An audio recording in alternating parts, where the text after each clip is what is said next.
Quartier entièrement bouclé. 727 habitants à évacuer en quelques heures sur un périmètre de 200 mètres autour de la tour. On s'est levé à 5h30. Et ça va Oui, ça a été, oui. C'est une grosse organisation, on a l'impression quand même. Avec les enfants, oui, mais bon, ça a été. Chaque personne est recensée, un badge est délivré pour être certain de n'oublier aucun résident. Elle reste pas, elle va chez quelqu'un, c'est pas grave. Il n'y a pas de souci, il n'y a pas de souci. D'accord. Une organisation qui se veut au millimètre pour les salariés de Partenord en charge de l'opération.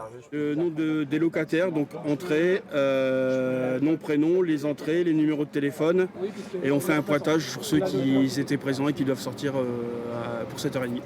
Pour les Lossois qui habitent aux alentours, c'est aussi beaucoup d'émotions. Cette tour Kennedy, un symbole et une boussole. Ça me fait mal au cœur. Puis être là, je me dis, c'est notre repère en fait. Parce que quand quelqu'un ne trouve pas notre adresse, va à côté de la tour. Et la tour, il la trouve tout de suite en fait. À peine une heure avant le dynamitage, le poste de commandement s'ouvre à la presse avant d'entrer en phase opérationnelle. Le foudroiement de la plus haute tour au nord de Paris a nécessité énormément de moyens et de temps de préparation.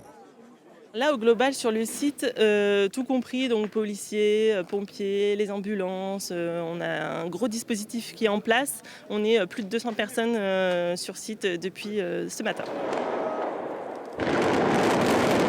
11h31, la tour Kennedy et ses 95 mètres de hauteur, ses 28 étages s'effondrent en à peine 5 secondes.